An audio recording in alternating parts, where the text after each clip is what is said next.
If you recognize that adversity and defeat are a turning point on the road to success, you'll change your attitude toward them. In this, the 11th principle of our science of personal achievement, you'll discover how to learn from adversity. In the process, you'll discover power you didn't know you possessed.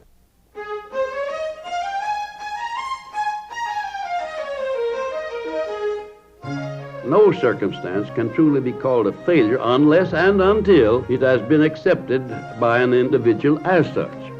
All people meet with adversity and defeat and failure at times, because it appears that these are nature's means of refinement of men's character. Christians will remember that the Nazarene met with the supreme disaster of death on the cross because of his religious teachings, but out of this circumstance was born one of the great religions of the world. Who can say that the adversity experienced by Christ did not carry with it the seed of an equivalent benefit? Let us go back to the circumstance of adversity out of which was born the greatest nation the world has ever known, the United States of America. That adversity ended when George Washington's underfed, underclothed soldiers defeated the British armies under Lord Cornwallis in 1778. And now let us observe that while the War of the Rebellion gave us our swaddling clothes of freedom, it gave the British Empire one of its worst setbacks. And I suspect that there was not a Britisher who did not look upon that defeat as an irreparable damage to the British Empire. However, in this, the same as in all other circumstances of adversity, the seed of an equivalent benefit finally became obvious. For had it not been for our defeat of the British in 1778, there would be no rich Uncle Sam to give aid to the British as we are doing today and have been doing for years. And there would have been no arms and equipment and soldiers to help save Great Britain during World War I and World War II. So it is obvious that Britain's defeat by our armies in 1778 turned out to be her greatest blessing. Take the case of one of our greatest presidents, Abraham Lincoln, and you will see what I mean when I say that adversity often causes men to probe deeply into their own souls wherein they discover wisdom. Lincoln was born in poverty in the mountains of Kentucky. He grew up as a raw-boned, homely figure who made no favorable impression by his physical appearance. He had only such schooling as he gave himself by reading the books he could borrow from his mountain neighbors. As a young man, he took up surveying, but he failed at that, and the sheriff sold his instruments to pay his debts. He took up storekeeping, only to fail at that too. He was commissioned as a captain in the Army and sent out west with a military command to help put down the Indian riots in the West, only to be demoted to a private and sent home. He tried the practice of law, but gained very few clients and earned insufficient money for his bare living expenses. Then he fell in love with Anne Rutledge, and shortly thereafter she died. And this brought Lincoln the supreme adversity of his meteoric career. His grief over the loss of the only woman he ever loved came dangerously near to driving him insane. But his battle with sorrow revealed to him in the very depths of his own soul the wisdom which was destined to give us a great president at the time of our greatest need for wisdom in the White House. Dr. Hill had his own experience with adversity in life. He saw his birth into poverty and illiteracy as blessings. And he says even a great loss carried with it opportunity. My mother passed away when I was only 8 years old. Now, to most people, that, of course, would seem like an irreparable loss. But the seed of an equivalent benefit which came from my loss was found in a wise and an understanding stepmother who took my own mother's place and was destined to inspire me with courage and faith when I most needed it. No human experience should ever be charged off as a complete loss, because every circumstance of our lives, whether pleasant or unpleasant, places us in the way of learning how to live and how to get along with other people. As you know by now, Thomas Edison was one of Napoleon Hill's greatest contributors in his research in this philosophy. He was also a shining example of turning adversity to his own benefit. Consider the approach Edison took to his deafness. I discovered that Mr. Edison's deafness was a blessing instead of a curse, because he found the seed of an equivalent benefit that his deafness yielded and made astounding use of that seed. Once I asked Mr. Edison if his deafness were not a handicap, and he said, "No, it is a blessing instead, because it has taught me to hear from within." He meant that his deafness had caused him to develop his sixth sense, through which he obviously learned how to tune in and to make contact with sources of knowledge outside of that available through the five physical senses. It was from these outside sources that he got much of the knowledge which made him the greatest inventor of all times. And while I'm on this subject, may I tell you that throughout the 20 years I spent in analyzing successful people to learn what made them tick, I discovered that successful people almost invariably were successful in exact proportion to the extent that they had met and mastered obstacles and defeat. If men had no problems and were never forced to exert themselves, they would atrophy and wither away through disuse of their brain cells, the same as would happen with an arm or a leg if it were not given exercise. Nature penalizes people for neglect to properly use their physical bodies, as everyone knows. And the same is true of the brain cells with which we think. If we do not use the mind, it becomes lazy and unreliable. Human problems force people to develop their minds through use. Well, look what happens to the children of very wealthy people who allow their offspring to grow up under the delusion that because their parents have money, they don't have to work or to prepare themselves to live on their own initiative.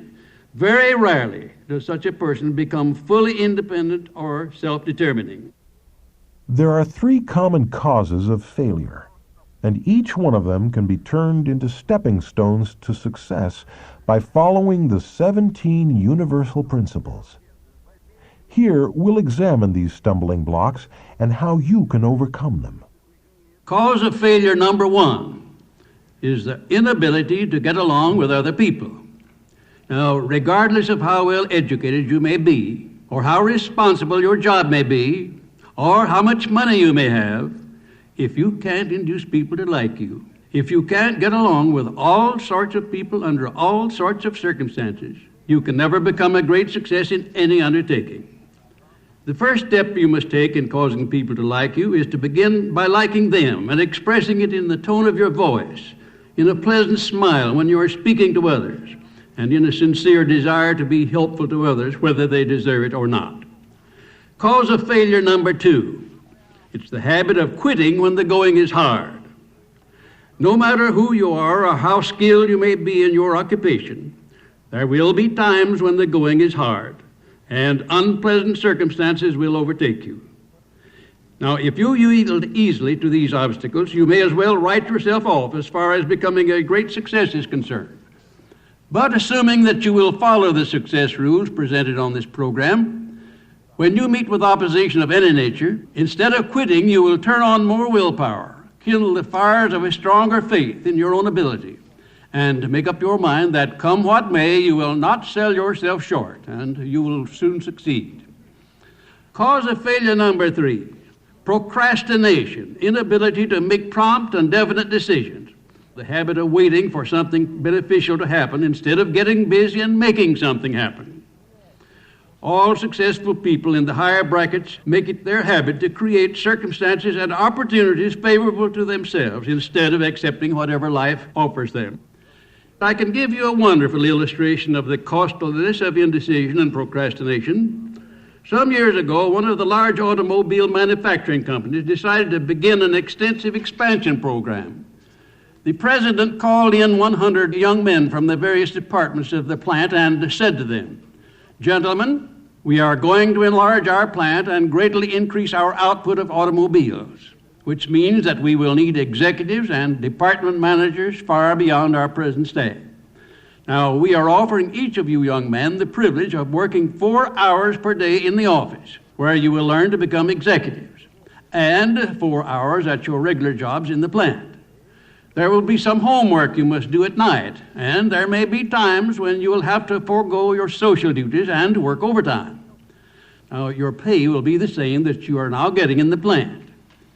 I am passing out cards on which I wish each of you who will accept our offer to write your name and I will give you 1 hour in which to talk among yourselves and make up your minds. When the president of the company picked up the cards, he got one of the biggest surprises of his life. Only 23 out of the 100 had accepted the offer. But the next day, 30 more of the men came into the president's office and informed him they had made up their minds to accept, some of them explaining they had reached a decision to accept after talking the matter over with their wives.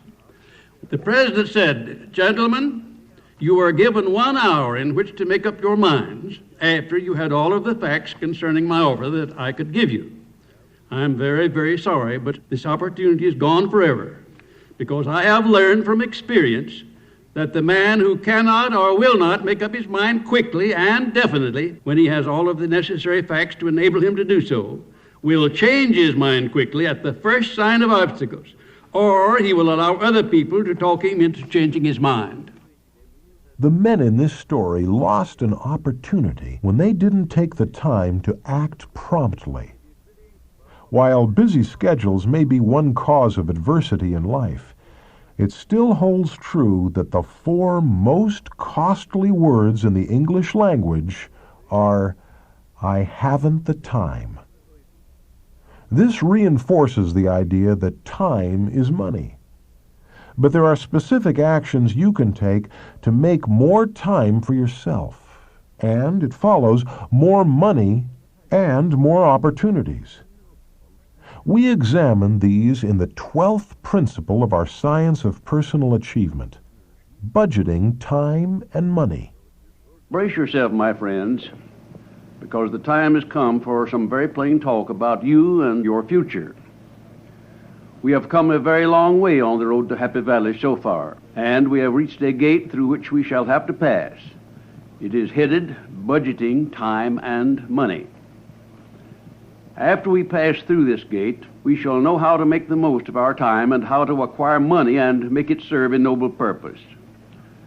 Let us tarry by the wayside as we pass through this gate, and while we ponder over the knowledge that we have gained as we pass through the preceding gates, let us think seriously of this one.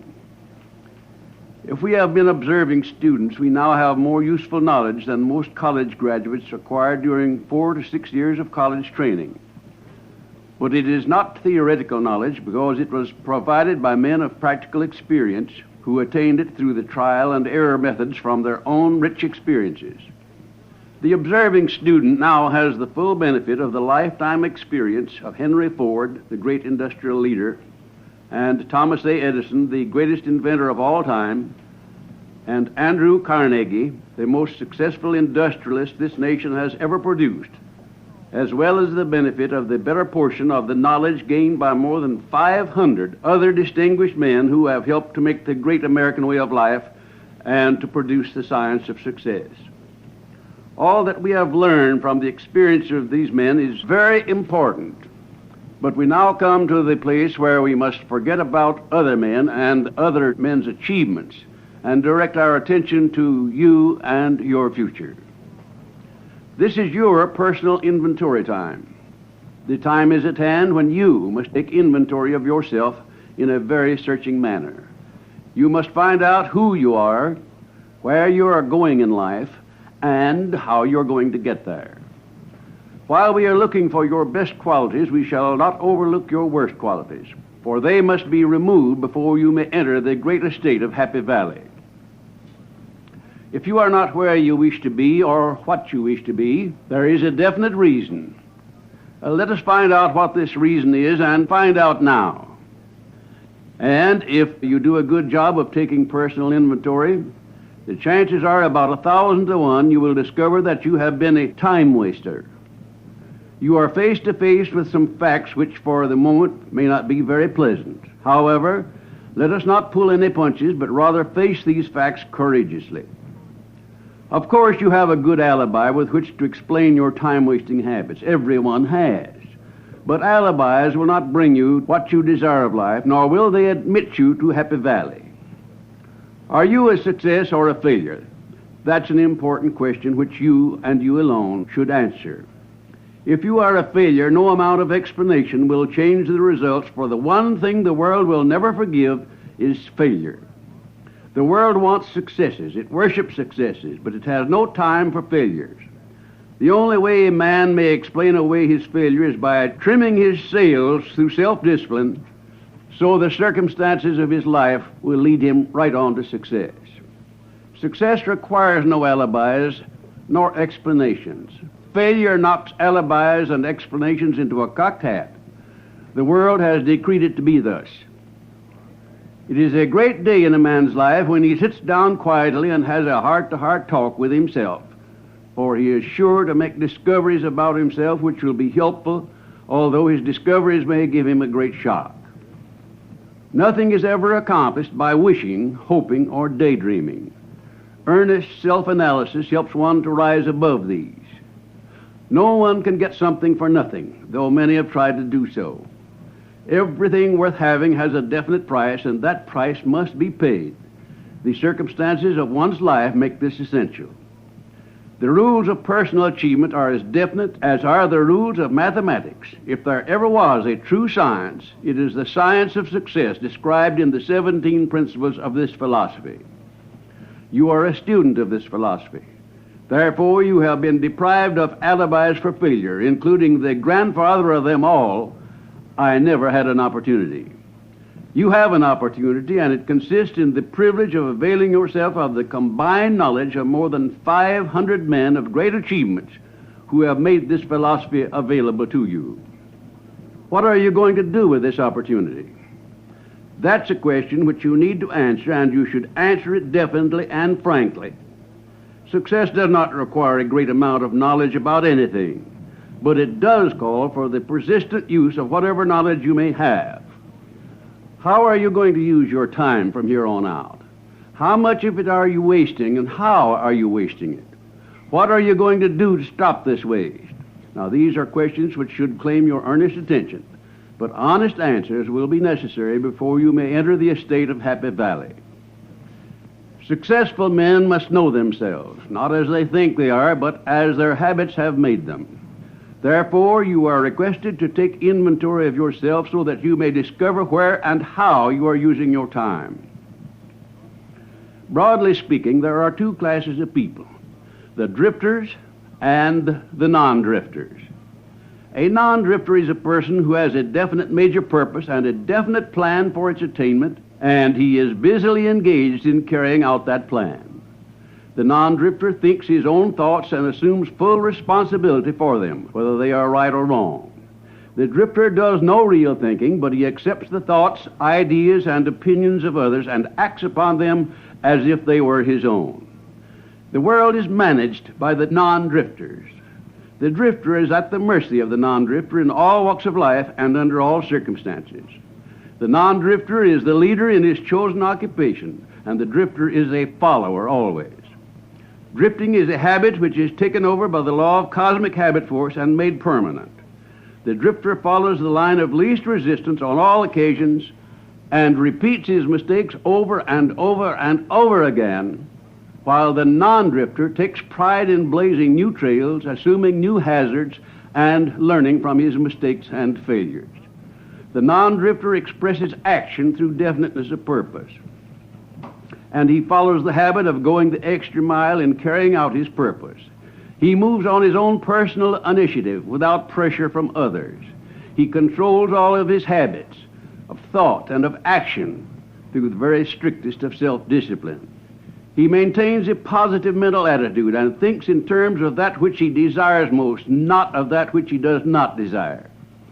He supports his actions with applied faith. He surrounds himself with a mastermind group in order that he may have the cooperation of others whose knowledge and experience he needs to carry out his purpose. He recognizes his weaknesses and finds ways and means of bridging them. He takes personal inventory of himself as regularly as a first-class merchant takes inventory of his stock. We wish now to reveal the circumstances under which the drifter fails to make effective use of his time. This outline should be used as a measuring stick by those who wish to take personal inventory of themselves, because it will reveal the major sources at which most people form the habits of drifting. The first of these is your occupation. A man's occupation is the source of his economic opportunity, the source through which he may promote himself to economic security and independence. The average man devotes 6 days out of every 7 to his occupation. Therefore, it consumes 6/7 of his entire life. The majority of people, the drifters, never concern themselves over the selection of an occupation which is suited to their education or to their mental and spiritual temperaments. Accurate analysis of the non-drifter shows clearly that he is engaged in an occupation of his own choice. Therefore, he is engaged in a work which truly is a labor of love, which is one of the 12 great riches of life, and into which he willingly projects his creative ability, his enthusiasm, his hopes, and his aims. The non-drifter does not measure his occupation by the number of hours he devotes to it, but he evaluates it by the amount of useful service that he renders by going the extra mile. He knows that just a given number of hours of effort is not enough to bring success. The spirit in which the work is done also counts, for that spirit may give one the joy which comes from the pride of achievement. The non-drifter who works for wages receives 2 kinds of pay. One comes in his weekly pay envelope, and the other, and this is by far the greater of the two, comes in the skill and the experience he acquires by rendering the best service of which he is capable, and in the goodwill he creates by this cooperative spirit. That goodwill is his overplus pay, the asset which gives him the right to promotion to a better position and more money in his pay envelope, and it leads him eventually into a business or a profession of his own if his ambitions carry him that far. The non-drifter looks upon his occupation as a profound opportunity for worship, through which he develops strength and growth in his spiritual powers and at the same time provides himself with economic security. He looks upon the occupation as a vehicle designed to carry him to the heights of his ambition, as it is measured by his definite major purpose in life. To him, time clocks are non-essentials, and supervisors are superfluous, for he is his own taskmaster, and a relentless one at that. He does not complain of long hours, but he may complain that there are not enough hours in a day to enable him to do all that he would like to do. And labor is not a burden, but a blessing, because it gives him an outlet for the products of his heart, head, and soul. A man's occupation is his holy grail, through which he expresses the highest impulse of his being, and the non-drifter so regards it. Second, habits of thought. The drifter makes no attempt to discipline or control his thoughts, and he never learns the difference between negative thoughts and positive thoughts. He allows his mind to be occupied with any stray thought which may float into it. People who drift in connection with their thought habits are sure to drift on other subjects as well. In an allegorical account of an interview with the devil, it was stated that the devil said he feared nothing except that the world might sometime produce a thinker who would use his own mind, adding significantly that he controlled all the drifters who neglected to use their own minds. The devil is not the only individual who exploits the drifter. The drifter is the victim not only of all who wish to exploit him, but he is also the victim of all the negative stray thoughts which park themselves in his mind. The non-drifter takes full possession of his own mind, organizes it into definite plans and purposes, and directs it to whatever ends he may desire. He keeps his mind occupied with the things he wishes and devotes no part of it to the things he does not wish. A positive mental attitude is the first and the most important of the 12 great riches of life, and it cannot be attained by the drifter. It can be attained by a scrupulous regard for time through habits of self-discipline.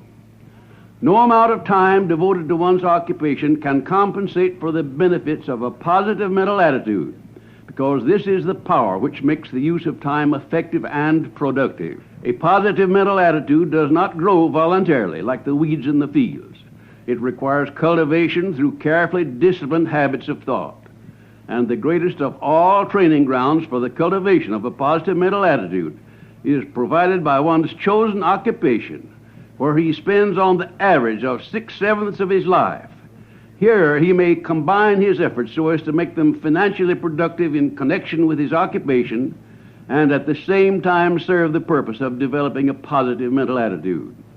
When you get your own thought habits under control, you will have yourself under control, but you cannot do it by drifting. You will never master the habit of drifting until you learn how to take full possession of your own mind and direct your thoughts to definite ends. Your thought power is all there is of you over which you have been given complete control. Recognize this truth, make the most of it, and you will have gained a great victory over all the oppositions of your life. Organize your thoughts behind the things you desire, the position in life to which you aspire. Then plan ways and means of expressing your thoughts in terms of organized action.